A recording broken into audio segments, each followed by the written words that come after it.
Everyone, welcome back to Mamta Inval tutorial. And guys, in this video we're going to start a new chapter, which is chapter number 2, and the name of the chapter is Acids, Bases and Salt. This is the chapter 2 of class 10. So let's begin.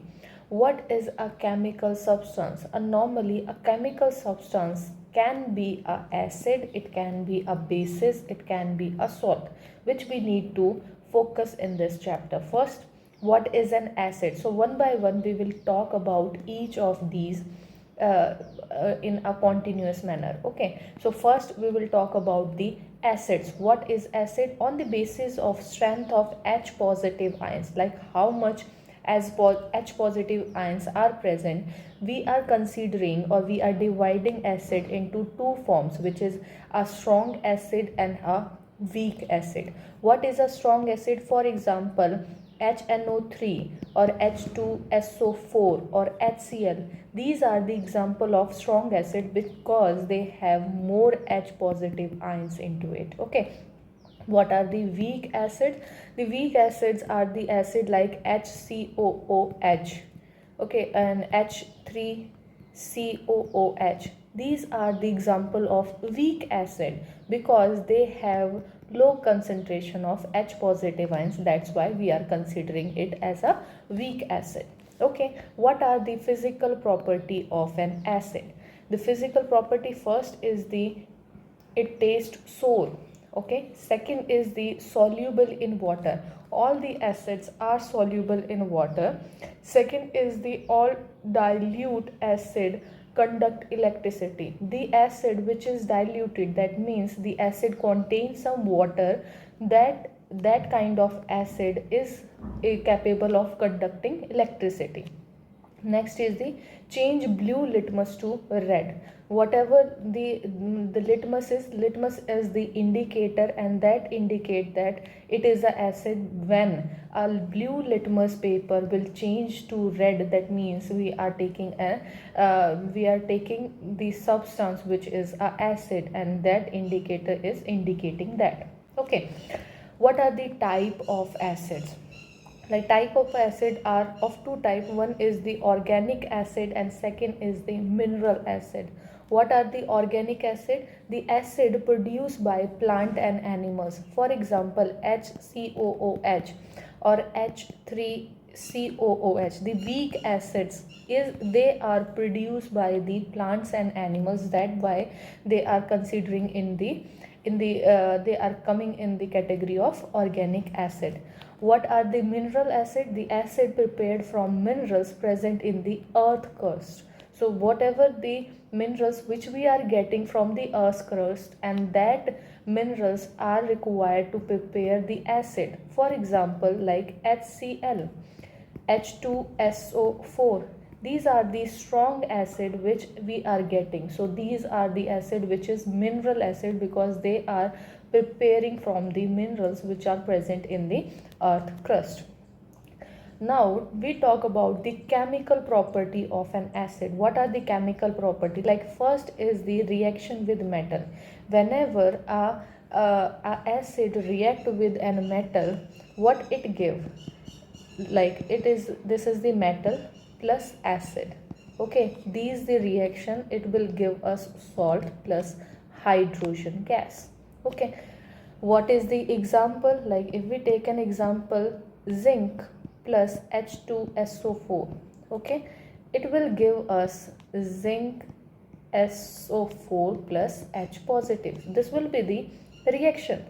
Okay, so what we can say that this is the reaction. Why? Because whenever a metal is react with an acid, it will give us a salt as well as the hydrogen. So this is the property you need to remember. This is the chemical property of an acid. So first property is this. What is the second property? The reaction with hydrogen carbonate. If we are reacting with an hydrogen carbonate, such an example like metal hydrogen carbonate, metal hydrogen carbonate.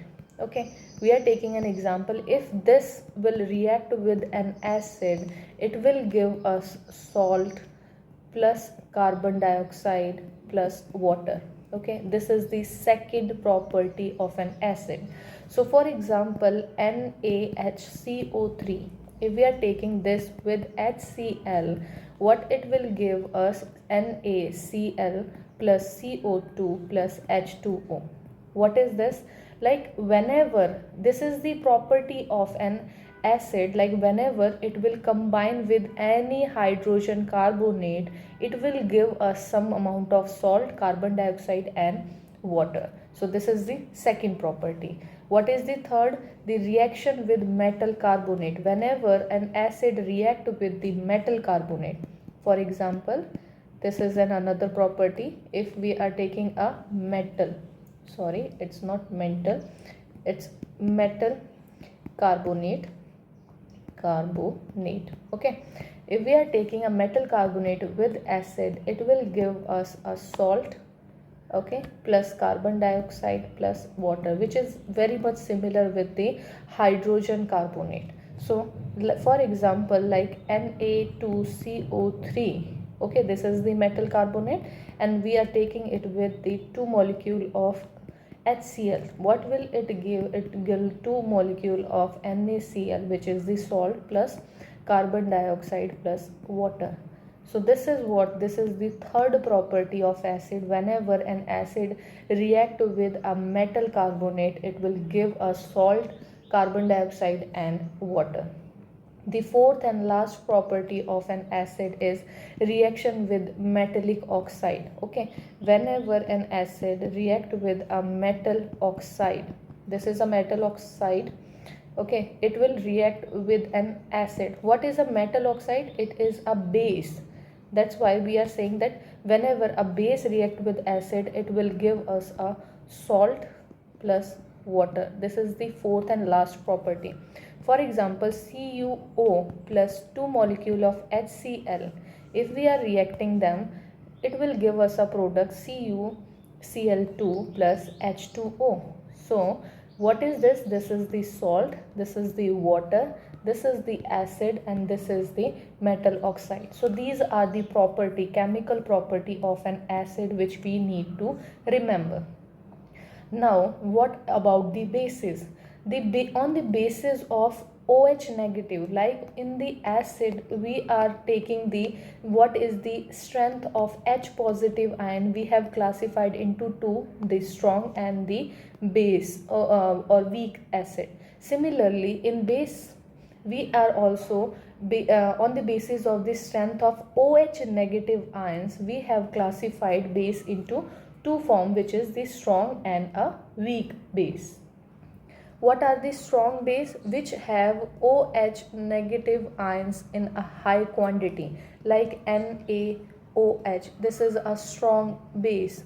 KOH, this is a strong base. If we talk about the weak bases, that means like for example MgOH2, okay, and NH4OH. What are these? These are the weak bases because they have low amount of OH negative ions. Okay, what are the physical property of bases? The physical property, first is the, it tastes bitter.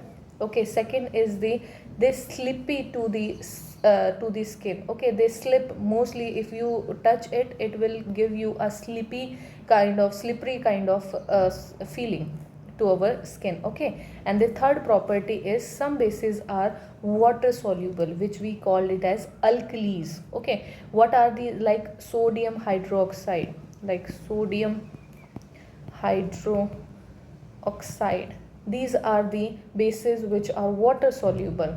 What else? Like potassium hydroxide,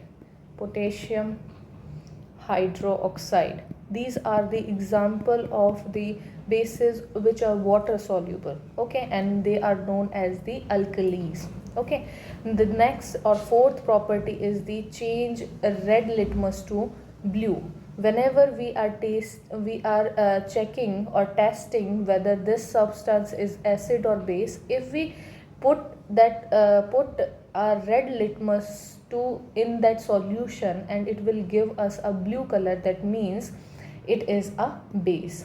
Okay, similarly, like in acid, what we have done, If we taking a blue litmus paper, if that blue litmus paper convert into the red litmus paper, that means that is an acid. So similarly, in the opposite bases, the base is totally opposite to the acid. We are taking red litmus paper, and that red litmus paper will convert into the blue litmus paper. These are the physical properties. The important thing is the chemical property, and there are only two chemical property in case of bases.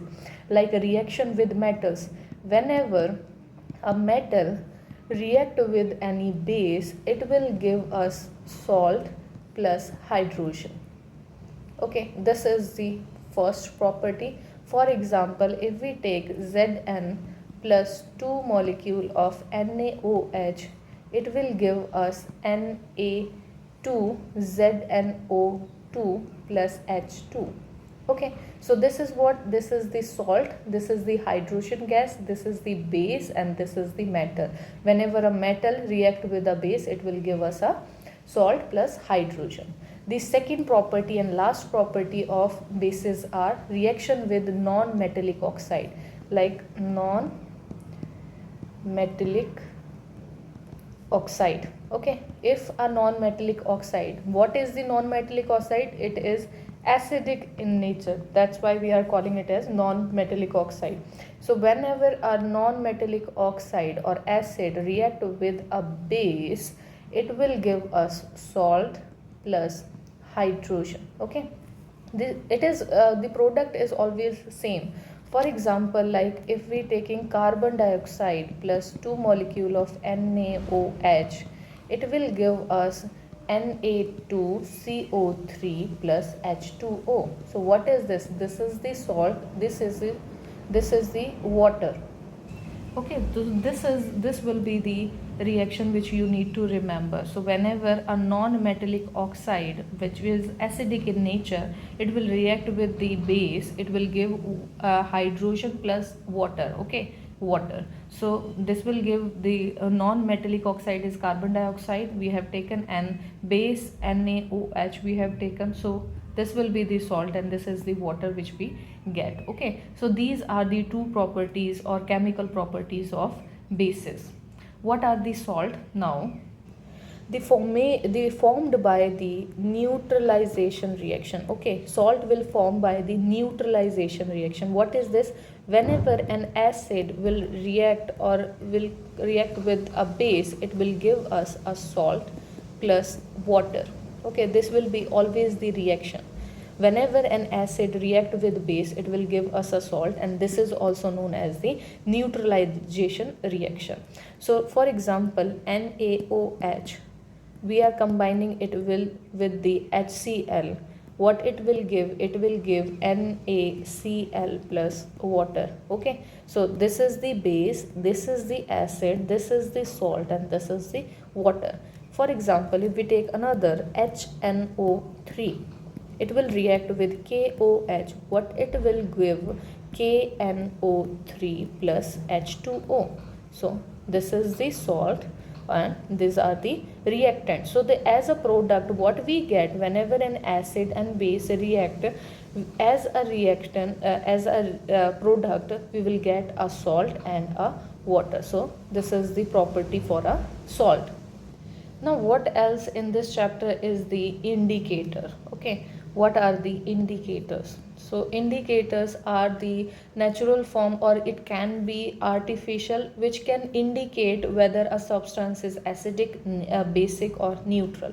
So it can be of three types. First is the natural, for example litmus. Litmus is a natural indicator. Olfactory, that means it requires some kind of a smell, so that we can smell it and we can figure it out whether it is acid or base. Like onion has some kind of a smell, and that smell can tell us that it contains acid into it. Similarly, synthetic means which we have synthesized. For example, like phenolphthalein, we have synthesized it. It is not naturally occur in our environment. So phenolphthalein is an example of synthetic acid.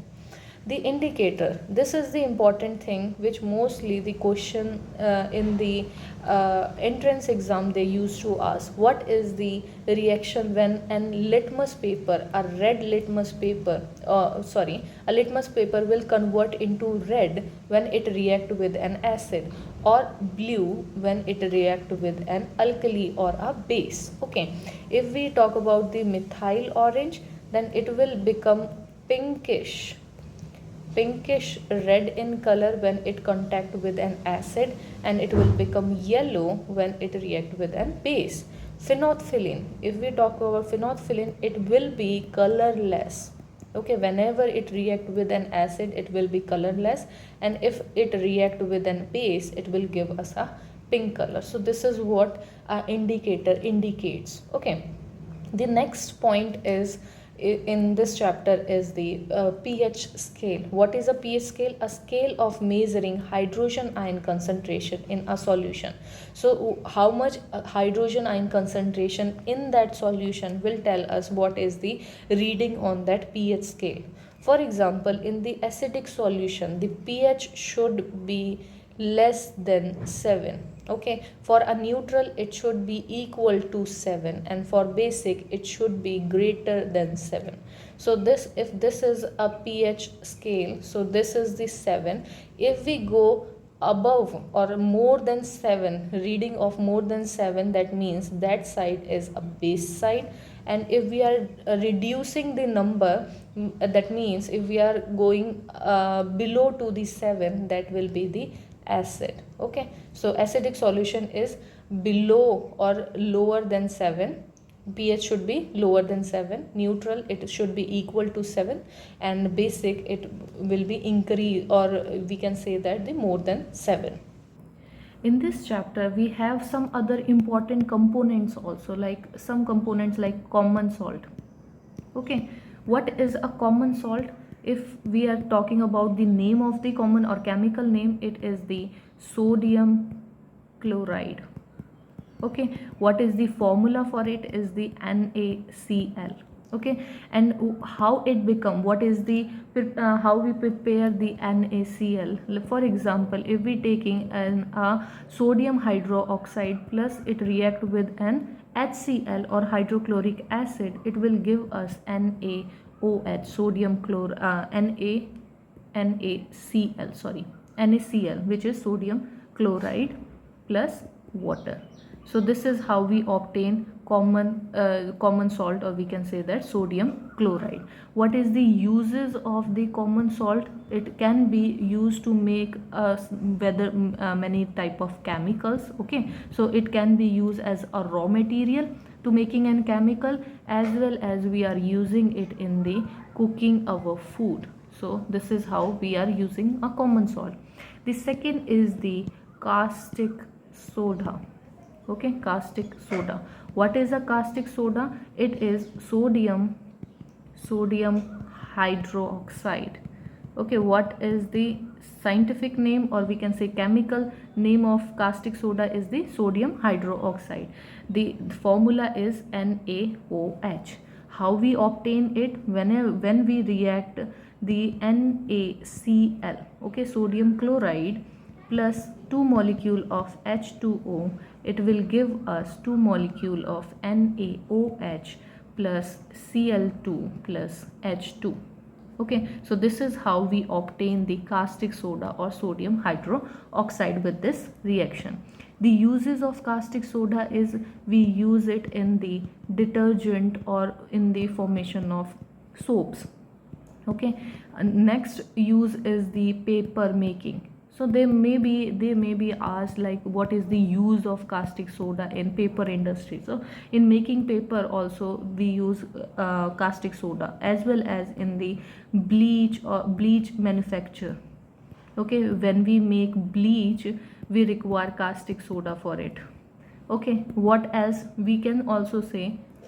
When we purify burexate, or we can say that the ore, to purify it and extract the aluminium from it, and that's where we are obtaining, or we can use it to or abstract it, or to abstract the aluminium, we require the caustic soda into it. Okay, what is the third is the washing soda. What is a washing soda?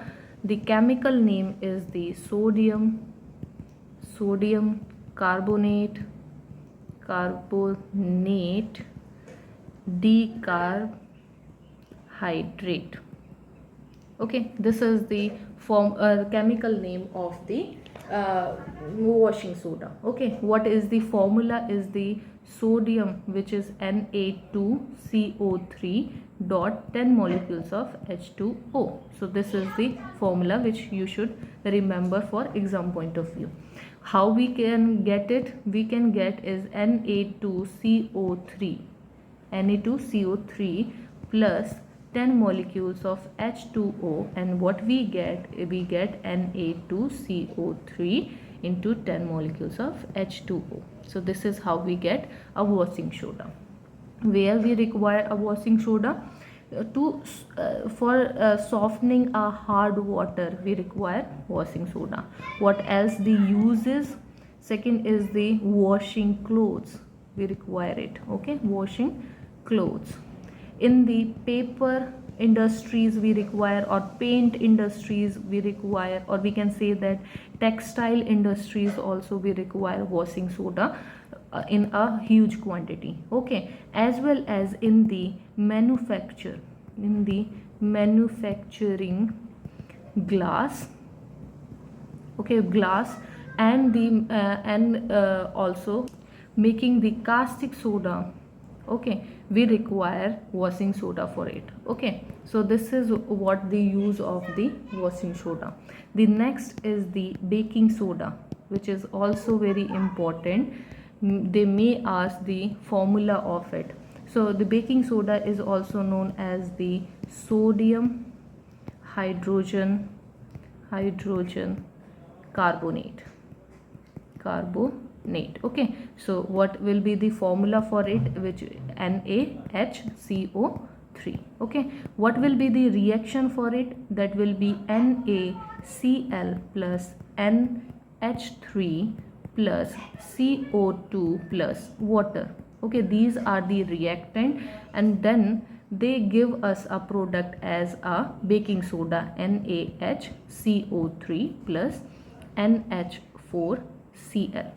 Okay, so this will be the reaction from where we get the baking soda. Use of baking soda is baking powder, preparing the baking powder, we require baking soda for it. Okay, what else? For the for preparation or manufacture of soda water, we require baking soda into it.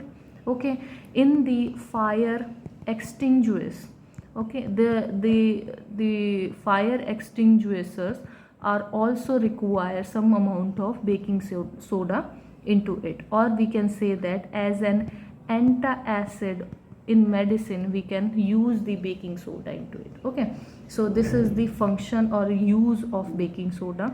The second last is the bleaching powder. This is the bleaching powder. What is this bleaching powder? It is the calcium oxychloride. Okay, this is the chemical formula for the bleaching powder. So the formula will be CaOCl2. Okay, so how we get this formula? Will get CaOH2.